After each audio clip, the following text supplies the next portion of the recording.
And that's Kevin Coughlin. You remember Kevin, late 90s to the early 2000s, House of Representatives, became a state senator up until 2011, and then stepped out of the political arena.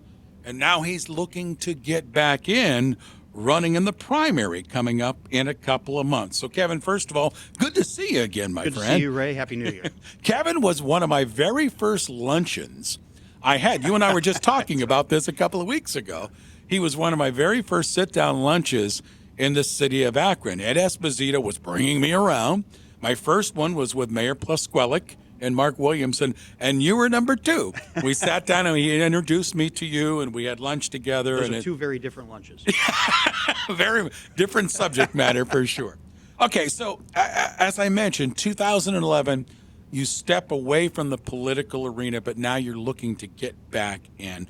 Talk about, first of all, the decision going back to 11, because at that time, you were on a pretty good high road, and there was a lot of talk about you statewide for making a big run and governor and beyond that. And then all of a sudden, you kind of step aside. I know you took care of the family. Love seeing the pictures the last decade, by the way. But talk about that decision back 12 years ago. Yeah, in fact, last time I was in your studio, I had my youngest daughter with me, if you remember that. But, Yeah. She's a freshman at the University of Washington, so we were up very late last night watching the Huskies. Oh, gotcha. Yeah, so I left the Senate by term limits at the end of 2010 and started a marketing business. I've been running that business for the last 13 years and helping to raise our daughters. I've been very frustrated at the lack of responsible political leadership, particularly in Washington, D.C. And I define that as people who are people who are dedicated to the principles of democracy, to making government work for the people that they represent, to being focused on the issues that people really care about, and actually doing something to solve those problems. And it seems like we've got a lot of people in Congress who want to be famous, but don't want to do the job.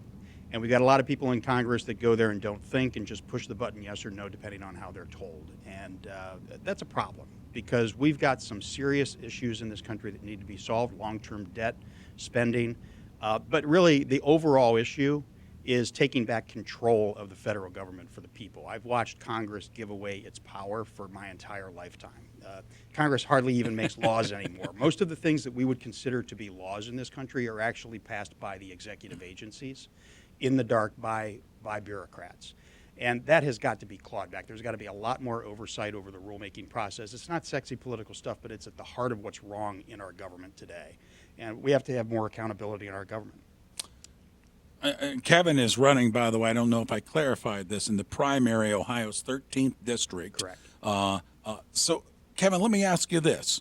13 years away from it, did it help you see this a little clearer? I'm not saying you didn't see it clear when you were in office, but taking a step back, maybe you see things maybe differently is the better word. Very much so. You know, I think the last 13 years running a business have been more formative than the 14 years I spent in the legislature.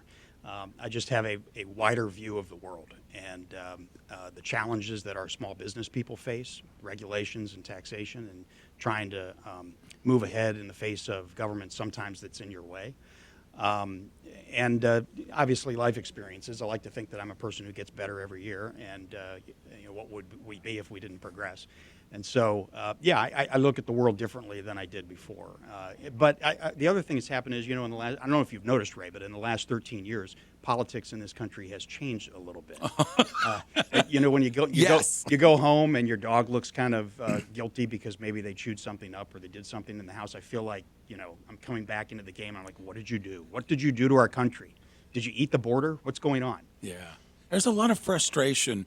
I think you touched on it in the political arena, where it seems like agendas have taken part, no matter what side you're on, right? D or R, no matter what side you're on, there's agendas that are more important than serving the people and the people's needs from state to state, county to county and such. That's right. And the issues are obviously different than they were. I've had my head wrapped around state issues for so long. But one of the reasons, the Republican Party asked me to run for this. Our leaders here in Summit County asked me to run for Congress. And it met at the same time, that request met at the same time that I've had this focus on federal issues and saying, okay, for the rest of my life, if I'm involved in public service, what issues do I want to be involved in and what do I want to try to impact? And I think the big issues of our society, and our place in the world are really important. And at the heart of it, Ray, is this concern that every generation seems to have a challenge that they have to stand up for. And right now it seems like it's the defense of the very idea of America itself.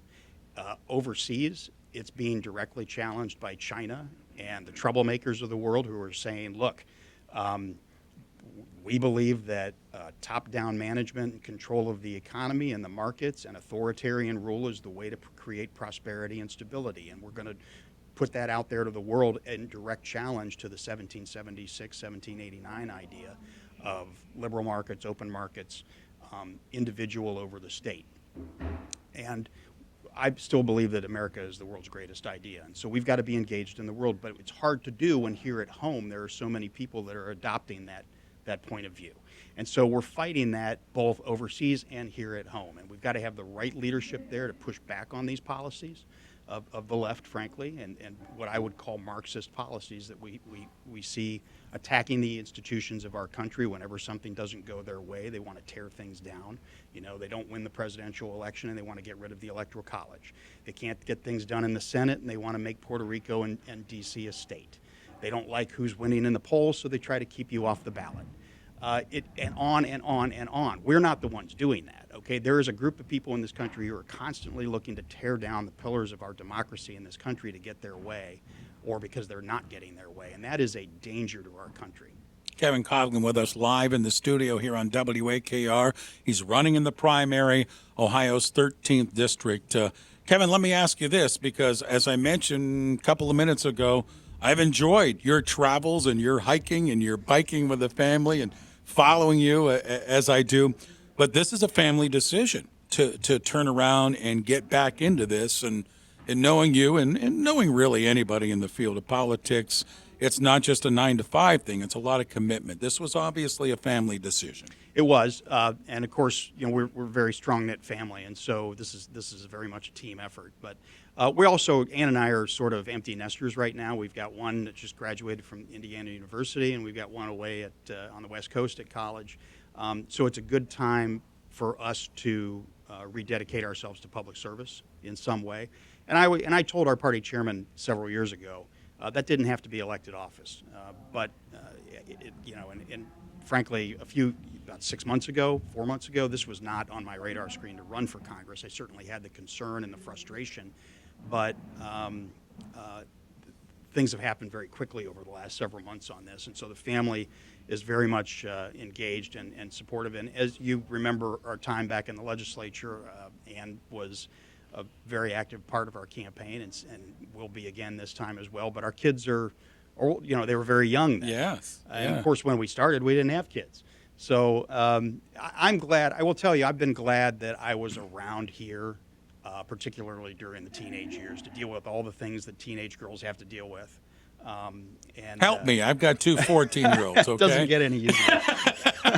but it's, I'm grateful. I think things worked out for us the way they're supposed to work out, and I was where I needed to be. And now I feel like there's a place I need to be. All right. Well, listen, thanks for coming in. You and I will talk a lot more in the weeks ahead leading up to the primary. Appreciate you after a late night watching your Huskies get the victory for coming on in this morning. Always appreciate it, and good seeing you again. Thank you, Ray. There you go. Kevin Coughlin with us live in the studio, back in the political arena, as you heard him mention, taking 13 years off, but he sees things a lot differently and is ready to go.